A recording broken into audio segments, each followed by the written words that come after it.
बिस्मिल्लाहिर्रहमानिर्रहीम। अस्सलाम वालेकुम। आप देख रहे हैं औकात टीवी। मैं हूं अब्दुल जब्बार अंसारी। आज मेरे मेहमान हैं सीनियर सहाफ़ी जनाब राना इब्रार खालिद। राना इब्रार खालिद गुज़श्ता कुछ दिनों से लासानी ग्रुप ऑफ कंपनीज़ और बी फॉर यू पर बहुत अच्छा काम कर रहे हैं।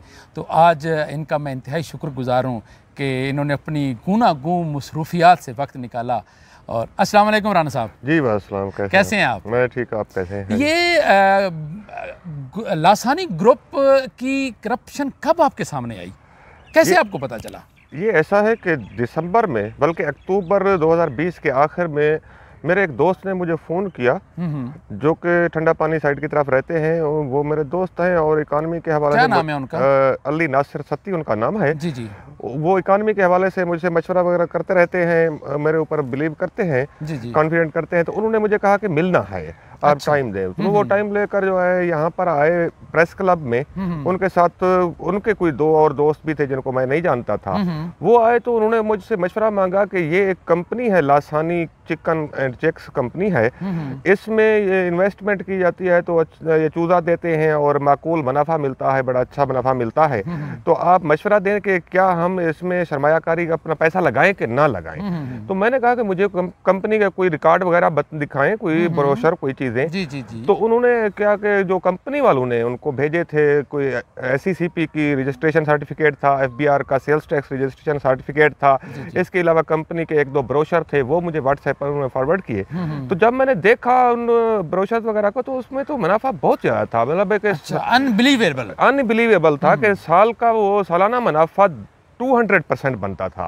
अब मैं इकानमी का बंदा हूँ, मुझे 21 साल हो गए हैं इकानमी जर्नलिज्म करते हुए। मैंने पाकिस्तान के 21 बजट कौमी असम्बली में बैठ कर रिपोर्ट किए हैं। इसके अलावा मतलब है कि मैं इकानमी के ऊपर काम करता रहता हूँ, सहाफत से हटकर भी। तो मैंने कहा यार, इतना प्रॉफिट 200%, ये तो दुनिया में कहीं पर नहीं है, दुनिया में कहीं पर नहीं है। पाकिस्तान में मतलब जो 7% स्टेट बैंक ने इंटरेस्ट रेट मुकर्रर किया हुआ है, तो बैंकों की जो भी स्कीम, इन्वेस्टमेंट स्कीम होती हैं, कोई लॉन्ग टर्म होती हैं, फिर भी 10% से ज़्यादा प्रॉफिट कोई भी बैंक नहीं देता है। इसी तरह कौमी बचत है, नेशनल सेविंग, उसके मुख्तलिफ स्कीमें हैं सेविंग की, तो उसमें भी मैक्सिमम 11% है। और तीसरा जो ऑप्शन होता है इन्वेस्टमेंट का, वो होती है stock exchange. Pakistan stock exchange में मैक्सिमम आपको प्रॉफिट मिलेगा तो इस वक्त 13% मिलेगा, 12 से 13% मिलेगा। हत्ता कि मैं दुनिया की स्टॉक एक्सचेंज का भी जानता हूं। दुनिया की सबसे अच्छी स्टॉक एक्सचेंज जो ज़्यादा प्रॉफिट देती है वो है सिडनी स्टॉक एक्सचेंज। मैं आज का भी आपको बता दूं कि उस वक्त तो अक्टूबर में तो फिर भी सूरत हाल डाउन थी। आज का भी बता दूं कि 16% से ज़्यादा सिडनी स्टॉक एक्सचेंज में प्रॉफिट नहीं मिलता है। तो मैं तो हैरान रह गया कि 200% कैसे मिल सकता है। 200%?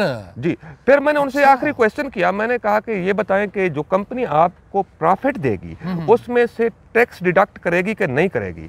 तो अली नासिर सत्ती ने मेरे सामने, हुबैब भट्ट था, नेशनल सेल्स मैनेजर था उनका, पिंडी में मैरिया टाउन में ऑफिस में बैठता था, उसको मेरे सामने फ़ोन करके, स्पीकर फ़ोन ऑन करके पूछा कि क्या आप प्रॉफिट के ऊपर टैक्स डिडक्ट करेंगे? तो उनके मैनेजर ने कहा कि हम कोई टैक्स डिडक्ट नहीं करेंगे, ये आप बिल्कुल खौफ ना खाएं, यहाँ टैक्स का कोई चक्कर नहीं है।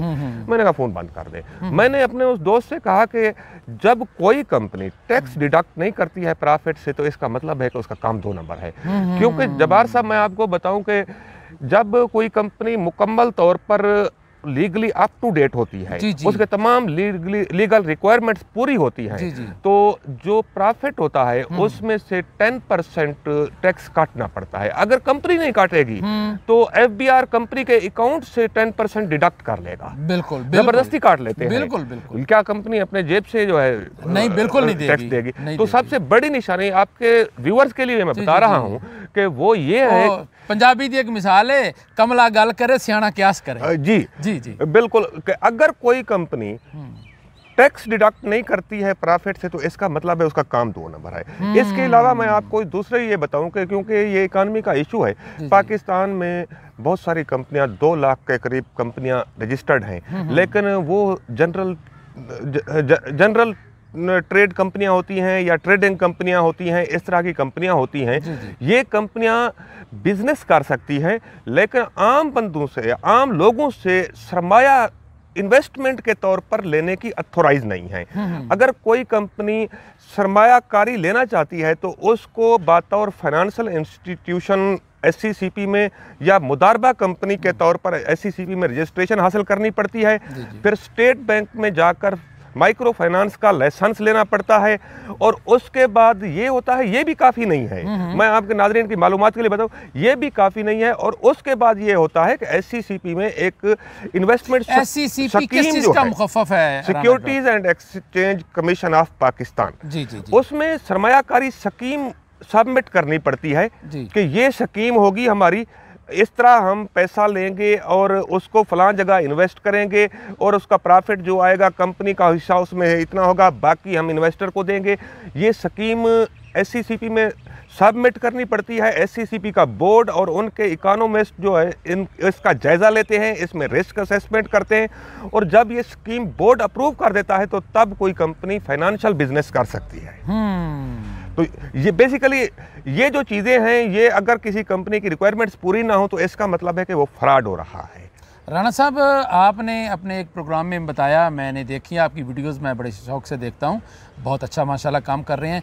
उसमें आपने कहा था कि आपको 1 करोड़ रुपए की ऑफ़र भी हुई है, वो किसने की थी? हाँ, वो मुझे लासानी ग्रुप का जो नेशनल सेल्स मैनेजर था खुबैब भट्ट, उसने मुझे उस वक्त ऑफर की थी कि वो ये जो मार्केटर होते हैं यही होते हैं जो वर्गलाते हैं लोगों को, बड़े बड़े ख्वाब दिखाते हैं और ले जाकर जो उनका सरमाया जो है जमा करवाते हैं और लोग लौट जाते हैं। तो मैंने इसके साथ बहस कर रहा था मैं, क्योंकि लासानी ग्रुप के जब मुझे वो मेरे दोस्त की मैंने कहानी सुनाई आपको, वो आए तो फिर मुझे इंटरेस्ट पैदा हुआ, तो मैं इन्हें इसके ऊपर इन्वेस्टिगेशन शुरू की और मैं लासानी ग्रुप के साथ रब्ता शुरू किया और इनके ऑफिस जो बहरिया टाउन फेज 4 सिविक सेंटर में था वाक़ था, वहाँ पर मैंने एक इन्वेस्टर के रूप में जाकर विजिट किया और तमाम अमले से मैं मिला, उनसे कहा कि मेरे पास 40-50 लाख रुपए है, मैं इन्वेस्ट करना चाहता हूँ।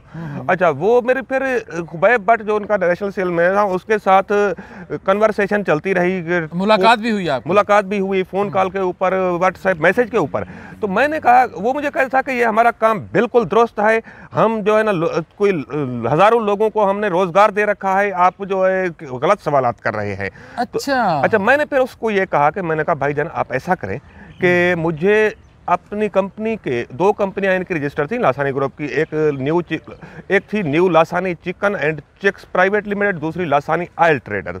मैंने कहा 2 रजिस्टर्ड और बाकी कितनी थी जो बगैर नहीं रजिस्टर्ड थी? ये सिर्फ सिंपल ट्रेडिंग कंपनी के तौर पर रजिस्टर्ड थी, सिंगल मेंबर कंपनी और 1-1 लाख रुपए इनका पेड अप कैपिटल था। ठीक है, देखें 80 अरब का इन्होंने बिजनेस किया और 1-1 लाख रुपए की कंपनी है ये। अच्छा, 1-1 लाख से क्या मुराद?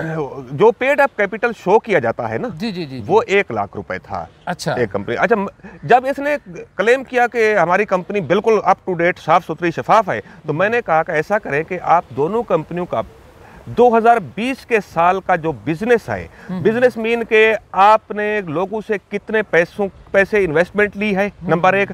नंबर 2 ये है कि कितना चूज़ा कौन कौन सी हेचरीज से साल 2020 में ख़रीदा है और फिर कौन कौन से इन्वेस्टर को उनके फार्म्स पर प्रोवाइड किया है, फिर कितनी फीड खरीदी है मुख्तलिफ जगहों से, इसी तरह मेडिसिन कितनी खरीदी है चूज़े के लिए, और फिर जो है कि वो जब चूज़ा मुर्गियां बन गए तो वो कितना वजन के हिसाब से आप बताएं कि उठाया फार्म से और कहां पर आपने बेचा है, बारीक बिन्नी से आपने उनके साथ। अच्छा, मैंने कहा कि ये सारी डिटेल्स मुझे आप रिकॉर्ड प्रोवाइड करें लेजर्स के साथ। आपने उनको शो किया कि आप साफी हैं? नहीं, मैंने उस वक्त शो नहीं किया था। अच्छा, इनवाइसेस के साथ जो है प्रोवाइड करें।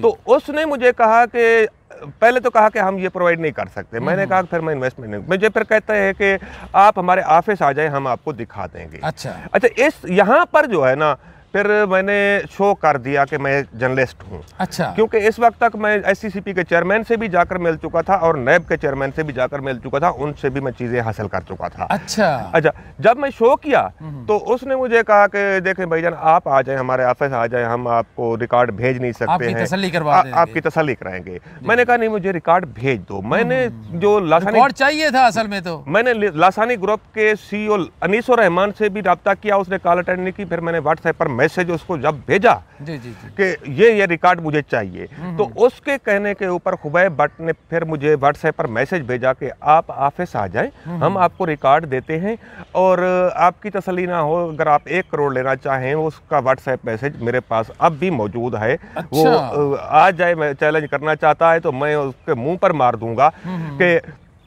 आपको मिल जाएगा। मैंने कहा मैं आपके ऑफिस नहीं आ सकता, आप प्रेस क्लब में आओ। हाँ, बिल्कुल अच्छा, ठीक है। फिर उसने अगला मैसेज किया कि मैं प्रेस क्लब नहीं आ सकता, आप ऐसा करो कि चलो मेरे ऑफिस में भी नहीं आते तो आप बहरिया टाउन के किसी भी रेस्टोरेंट में आ जाओ, वहां पर मिलकर बातचीत तय कर लेते हैं। तो मैंने कहा भैया आपको प्रेस क्लब आना पड़ेगा, लेकिन वो प्रेस क्लब में नहीं आया, जिसके ऊपर मैंने इनकार कर दिया कि मैं बहरिया टाउन नहीं जाऊँगा। अच्छा राणा साहब, ये बताइए कि ये कंपनी जो है लासानी ग्रुप, इसने ये कब कारोबार शुरू हुआ और कब इसने वाइंड अप किया, लोगों को लूट कर फरार हो गया? इसने जुलाई 2019 में कारोबार शुरू किया और 16 जनवरी एग्जैक्ट डेट 2021 को ये कंपनी बंद हो गई और इसका CEO अनीसुर रहमान मुल्क से भाग गया, ओमान चला गया। 80 अरब रुपए इस कंपनी ने, इस ग्रुप ने, इसकी दोनों कंपनियों ने लोगों से 46,000 से ज्यादा लोग हैं जिनसे सरमायाकारी हासिल की। और इसका, और ये 80 अरब रुपया लोगों का है? जी, लोगों का है ये। अच्छा, इसका ये है कि लेकिन राणा इब्रार साहब, मेरे भी एक जानने वाले हैं लाहौर में, चौरी अय्याज साहब, उन्होंने भी 14 लाख रुपया इसमें इन्वेस्ट किया और लोगों ने बहुत पैसा इन्वेस्ट किया है और वो उनके पास बाकायदा स्टाम्प मौजूद हैं। हाँ, स्टाम्प पर एग्रीमेंट होता है, तो सारा एग्रीमेंट है, तो आप वो एग्रीमेंट जो उनके पास, उस पर चैलेंज किया जा सकता है इनको? देखिए, वो एग्रीमेंट जो है उसकी जो इबारत है, आप अपने दोस्त से कहें कि आपको भेजें, व्हाट्सएप कर दें, उसको आप पढ़ कर देखें तो उसके ऊपर उर्दू भी सही नहीं लिखी हुई। अच्छा, और फिर जो है ना वो कमजोर एग्रीमेंट है। दूसरा ये है कि जब लोग ही भाग गए हैं, एग्रीमेंट के ऊपर आप किसी कोर्ट में जाकर इस तरह नहीं कर सकते। वो गारंटी चेक भी देते थे। नैब में इन्वेस्टिगेशन चल रही है, DG नैब लाहौर ऑफिस में, और बहुत सारे हजारों लोगों ने वहां पर अपनी कंप्लेंट जमा कराई हैं, जिनको बहुत सारे लोगों को, सैकड़ों को अब तक मेरी इत्तला के मुताबिक बयानात उनसे बुलाकर लिए गए हैं। और दूसरे ये है कि अनीसुर रहमान जो कि ओमान भाग गया था, तकरीबन वो 30 अरब रुपए लाहौर के एक हवाला एजेंट ने कतर मुंतकिल किए। अच्छा, इसमें और भी काफ़ी सारे पार्टनर थे। एक डॉक्टर आसिफ था जो कि फारूकाबाद शेखुपुरा का है, वो फरार हो चुका है। सुना है कि कोई तकरीबन 12 से 14 अरब रुपए की दिहाड़ी उसने लगाई है। इसके अलावा एक शकील गिल है, एक महर उस्मान है, ये लाहौर के हैं, काशिफ कादरी है। ये लोग सारे मिलकर मिलकर लूटा है इन्होंने। तो इन्होंने अभी अपना अपना हिस्सा जो है ना निकाला है उसमें से। तो अब ये है कि सबसे मेन जो सस्पेक्ट है वो है अनीसुर रहमान जो कि CEO था इस ग्रुप का, उसके खिलाफ घेरा तंग किया हुआ है नैब ने। मैं आपको काफी दिनों से आपकी खबरें देख रहे हैं, घेरा तंग है और ये है, लेकिन क्या उसकी गिरफ्तारी अमल में लाई जा सकती है? मैं आपको बताऊं कि इंटरपोल के जरिए गिरफ्तारी के कुछ प्रोसेस होता है कि सबसे पहले नैब को ये होता है कि इन्वेस्टिगेशन की बुनियाद के ऊपर उसको इश्तियारी करार दिलवाना होता है। तो इश्तियारी जो है वो इदारा करार नहीं दे सकता, इश्तियारी कोर्ट करार देती है। ठीक है। तो नैब कोर्ट में DG नैब ऑफिस लाहौर ने इश्तियारी अब्सकॉन्डर डिक्लेयर करवा लिया है। अच्छा। अब अगला मरहला ये होगा कि अनीसुर रहमान इश्तियारी हो गया है। इश्तियारी हो गया है, ये बिल्कुल मैं इसके साथ और कौन कौन इश्तियारी हुआ है? अभी सिर्फ अनीसुर रहमान इश्तियारी हुआ है। बाकी जो लोग थे जो पाकिस्तान में हैं वो वॉच लिस्ट पर डाले हुए हैं। वो एयरपोर्ट पर जाएंगे अगर बाहर जाने के लिए तो वो पकड़े जाएंगे। अच्छा, वो वॉच लिस्ट पर हैं। ठीक है। अच्छा, अब यह है कि अगला मरहला अनीसुर रहमान की वापसी का ये है कि नैब चेयरमैन नैब की मंजूरी से रेड वारंट जारी करेगा जी। तो मेरे जो लेटेस्ट इतलात हैं कि आइंदा चंद रोज़ में, हो सकता है इसी हफ्ते में, DG नैब ऑफिस लाहौर से समरी नैब हेडक्वार्टर इस्लामाबाद में भेज दी जाएगी। नेक्स्ट वीक में वो चेयरमैन नैब की टेबल पर होगी। उसका एक प्रोसेस होता है कि वो बोर्ड को भी, नैब बोर्ड को भी इन्फॉर्म करना पड़ता है। तो और जो रेड वारंट हैं वो चेयरमैन नैब की सिग्नेचर से ही जारी होते हैं। जब रेड वारंट जारी हो जाएंगे, इंटरपोल को भेज दिए जाएंगे।